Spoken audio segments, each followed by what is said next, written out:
We went into it with two topics in particular in mind. We wanted to talk Adrian Autry and men's basketball. We wanted to talk NIL. We led him off with the news of the week, which was, of course, Florida State and Clemson dropping their lawsuit with the ACC, and some changes obviously being made moving forward with how schools are being paid out with the television revenue.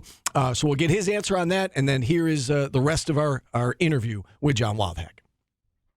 Steve, it provides stability for the conference, and I think that's really, really important. And this week's announcement, coupled with ESPN exercising their option to remain the ACC's partner through 36-37, it's important to stabilize the conference. So I think it's a good day. It's a good week for the conference. In terms of how this impacts Syracuse, it basically comes down to really there'll be a baseline number that all schools share equally in the media rights distribution, the legacy schools. And then on top of that, it's going to be based on performance. So, the more you win in football, the more you win in basketball, the better your viewership. You're going to be rewarded for that. But overall, I think it's a really good week for the ACC. A stable and strong ACC is important to Syracuse, and a strong Syracuse benefits the ACC. I just got one question on this. How does this help teams if you're struggling to get out of the struggle? It seems like this is going to make it harder for teams. If you just even get into a slight problem, your money's going to dry up, right? Yeah, there will be, Paul, to your point, the distribution that's been, equally shared, that goes away with this. Again, there'll be a percentage of the revenue, the media rights revenue, which is shared pro rata amongst the 15 legacy schools. But yeah, it makes it a little bit harder. But again, I think it's, each school has to make their own decision in terms of, the investment that they're willing to make. If they are struggling to reverse the trend. We will talk NIL here in a little bit, but, to that point about, teams that are struggling and how it impacts, the money coming in, let's talk about the men's basketball program. It's obviously been a disappointing season for a lot of reasons. I think we can all agree on that. We're curious to get your thoughts. What do you make of what you've seen this year, John? It's disappointing. It's frustrating. It's frustrating for our fan base. It's frustrating for our team. Frustrating for our coaches. I think what we've seen this year is we've not been able to get key stops on defense late in games when we need to. We've not been able to score the ball late in games when we need to.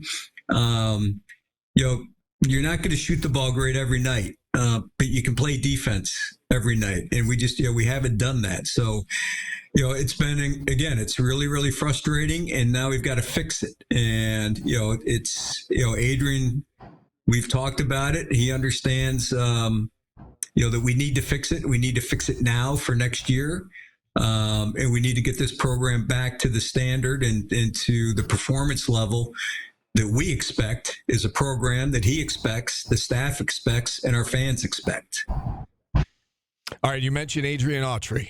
There's been a lot of chatter. I'm sure you've heard it from fans, even some national analysts chiming in, wondering about his job status going into next year. Can you clear that up for everybody today? Will he be back as head coach at Syracuse next season? Adrian will be back next year.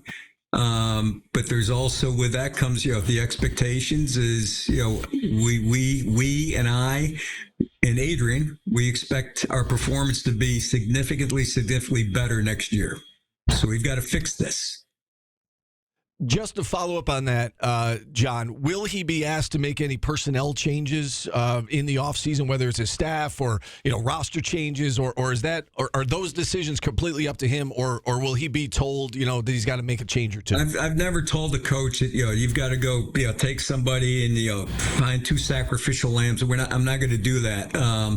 If Adrian wants to make changes, he'll come to me. We'll have that discussion. I think one thing that'll benefit us going forward as we get ready for the portal is having Alex Klein here. Alex didn't have an opportunity last year to really impact this year's team. He got here too late. He's been here now I think we're much better prepared for the portal from a personnel standpoint. I think Alex has also helped us in terms of recruiting and identifying the type of player that our staff wants at Syracuse, right? And the qualities, the basketball qualities that they want, the individual qualities they want as a person, as a teammate, as a student, et cetera, that type of thing. So I think Alex will have an impact, significant impact on what we do in the portal this year and the roster construction of next year's team. Where did Syracuse fall in roster construction last year compared to other schools with NIL? Was this a no-win situation for Red? I don't think it's a no-win situation, Paulie. We've made progress with our NIL funding, but I've always said, we're not where we need to be. The revenue share component that kicks in this year will help us in terms of basketball, but we're going to need to supplement the revenue share with third-party NIL. Through our marketing sponsorships with Learfield, right? Through our existing athletic sponsors, through companies working directly with our student athletes, working with Alex Klein to set up appearances, to set up autograph sessions, commercials, et cetera, that type of thing. We're going to need more corporate support from the region. From the Central New York region, but also Albany, Buffalo, Rochester, Watertown, and Binghamton to supplement the revenue share component. Since you bring up NIL, I guess let's go there next. And we see how you need NIL to compete at a high level, especially in football and basketball. That is obvious, and the landscape has changed, and it doesn't seem like it's going back the other direction anytime soon. This new Champion Cuse initiative that was launched recently. Can you touch on the significance of it? And there's so many different options out there right now for people to give to. Why is the Champion Cuse initiative so important, and how is the money going to be used to help the programs? Well, we launched it last week, so it's a $50 million three-year campaign for athletics. It's an all-encompassing campaign, so it's just not to offset rev share. And one thing I want to state again is we are going to rev share at the maximum level. I said that last week in the release, so I can repeat it here today. The Cuse campaign, Champion Cuse campaign, is going to help offset some of that revenue share, but it's a broad-based campaign, Steve and Paulie. So if a donor wants to say, hey, you know what? I'm really passionate about a sport. I want to give to a head coach's fund in that sport. That's part of this campaign. So it's just not to supplement to augment the rev share. That's a component of it to offset the rev share, but not exclusively that. Yeah, we saw Georgia recently release its plan on how it's going to divvy up the $20.5 million that schools can, directly give to their student athletes as part of that revenue sharing. 75% to football, 15% to men's basketball, 5% to women's basketball. Will SU's plan look similar to that? Can you share anything about how you plan to divide that money up? It'll be heavily weighted towards football, men's and women's basketball. The exact allocation, I'm not going to get into that, but every school has to look at this and see what's best for their school, right? And we want to put all three programs in a position where they can have that success. So it's not necessarily looking at it as a formula, basis as though some schools have. The other thing I want to reiterate about the Champion Cuse campaign is the donor receives the tax donation, the tax benefit, because you're contributing to Syracuse Athletics, Syracuse University. So it's very easy. You make the contribution, you realize your tax deduction. The other thing I'll talk about is right now we have 3 NIL entities that exist today. Going forward with the launch of Champion Cuse campaign, we will streamline that. So we will not have 3 NIL entities effective July 1. I'll make the final determination, going forward. SU football NIL will continue to exist because we need to supplement that for football and Coach Fran. And I've talked to Joe Burton as the CEO of SU football NIL, and it's really a marketing agency type of operation that they have, is that can expand beyond football into basketball as well. John, this settlement that's coming down from the NCAA or from Congress, is that going to happen? And secondly, can you explain to the fan how it works? It's not really come down from Congress, Paulie, right? I mean, the settlement, is between the plaintiffs, the House case, and the defendants were the NCAA and the conferences. So it's independent of anything that the Congress hasn't done anything yet. And I know there's a hearing earlier this week, and there'll be more hearings, but there's been no congressional action whatsoever. Okay, well, if that comes down, you get this 20 some odd $1 million. Right. Can you explain to the fan how that works? Because I have to deal with it on Twitter all the time. People think, well, Syracuse University is loaded. Why aren't they just paying the players? Can you explain how NIL works, how that'll work, and what you can actually spend on players yourself? So the revenue share is the maximum cap that a school can share revenue with their athletes is $20.5 million, and will do that. How they distribute that revenue is up to the individual school, by sport and ultimately by athlete as well. There's no requirement that you have to max out at the cap of 20.5. So it's an individual decision that each school needs to make. But for Syracuse, we're going to share the max. It'll be weighted towards football, men's basketball, women's basketball, some Olympic sports. It'll candidly at a much lesser level. But then within that, we will work with our coaches and define how that revenue is shared on a per athlete basis.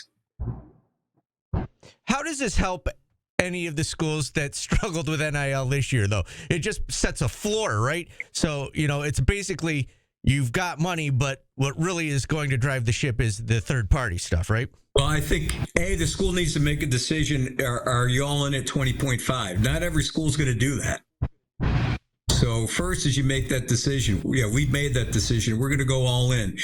Then the allocation. There's some schools that, again, it may be 75, 80% football and, 10% for basketball, 5% women's basketball, 5% Olympic sports. So then again, it's the allocation on a per school basis. But yes, the third party NIL is going to continue to be very, very important to make us competitive, particularly in football and men's basketball. So again, that corporate support of third-party NIL on a regional basis, on a local basis, is going to be absolutely essential to our competitive success and to be able to compete against schools that we're going to go head-to-head with players that we want out of the portal and we want out of high school.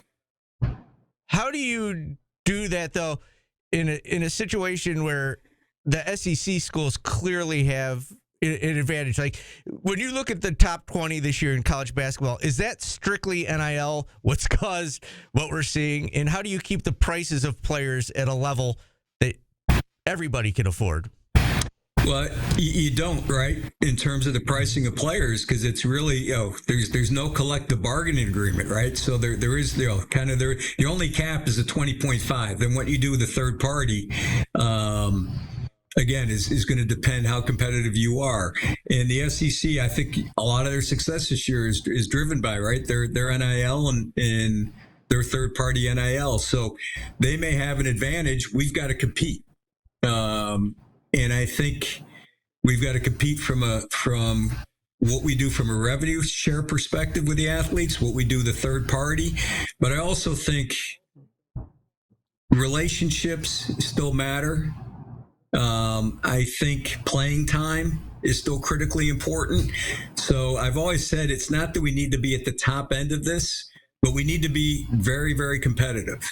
And that's exactly what we're going to work to do. But we're going to need that support from third parties to be able to do that. Along those lines, I got one more NIL question. Can you give us an idea of where Syracuse is in the pecking order right now when it comes to NIL for men's basketball and football in the ACC conference?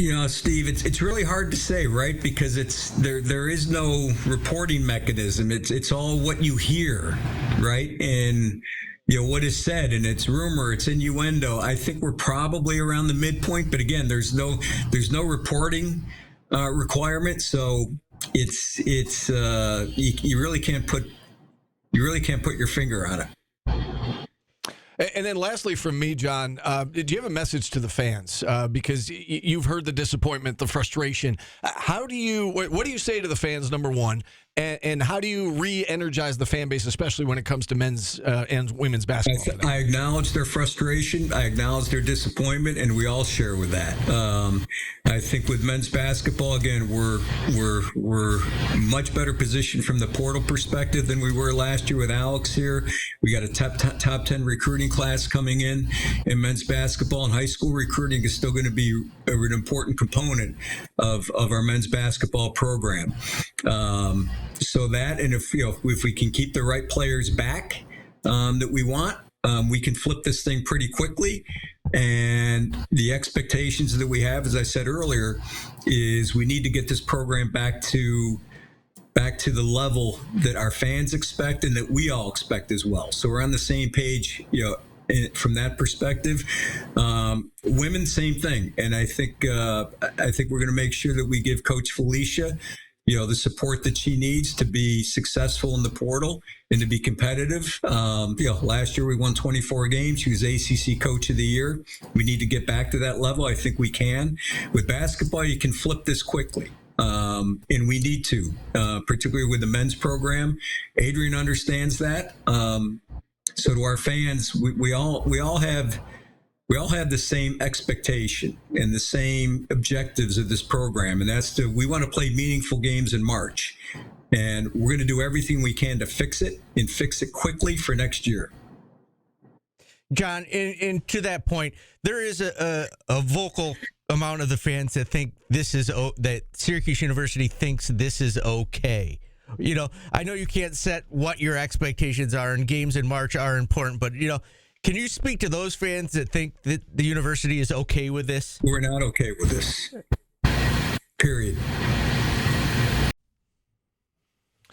So there it is, John Wildhack. Kind of a drop the mic moment at the end, right? We're not okay with this. Period. End of story. And that's how the interview ended. We will certainly post this online in its entirety later as well. Let's any comments here, Paulie, before we hit our break, and then we can come back and discuss. I think Syracuse needs to make the tournament next year, Steve, is what I read from that interview. Yeah, meaningful games in March. We didn't ask. Yeah, meaningful games in March. I think it's pretty clear what he's saying there. And it's so funny. There's a group of fans in our chat right now just being angry, and I said, can you address... You're not addressing us angry folk in the chat. Can you address them? We are not okay with this. There's your answer, Uncle, whatever your name is. And you're not going to please everybody. We've seen that certainly doing this long enough. But okay, I do want to address something. You can't just say you're not okay with this. You must act. They have acted. They hired a GM. They've set parameters for next season. They've acted, guys. They're not okay with this. And for those saying about what did Adrian Autry do to deserve another year? Again, it's all things that have been talked about on the show, things that John Wildhack has come in on. It's what you don't want to hear. Right. It's the fact that he's recruiting well. Nothing has changed. How do you know that? The season hasn't even ended. You can't make changes in the middle of the year. Right. One game left of the regular season. Listen, this thing's going to be over next week. We know that. Like they're we'll not see the changes. They're not running the table. They're not making the ACC tournament. So it's it's time to start looking ahead. And right? we'll see how they do in the portal, right. and we'll see how they do next year. And if they're not playing meaningful games in March, you'll get what you want. Right. And if they're playing meaningful games in March, is that what you want? That's my question to you people. Will you be okay with that if they are? Because it doesn't sound like you would be. Right. You think it's going to be good enough. Meaningful games. So if they're the tournament, we should have fired Autry, right? They're giving a guy who's been with the university a long time another shot. You should be rooting for him. Right. And they're going to try to do it right this time. Yes. I think everyone involved has acknowledged that they have made some mistakes. Yeah. Everybody. Adrian Autry's acknowledged it. John Wildhack's acknowledged it. They collectively have made some mistakes. They've got a GM in place. They feel like we keep hearing they're in better position this year with NIL. Let's see what it adds up to next year. And again, if this is what it looks like next year, the decision will be easy. Yes. The decision will be easy. Will you all survive? That's my question. All right, let's hit a timeout. We'll get to our phone lines on the other side. 315-437-7644. We are back after this on ESPN Radio.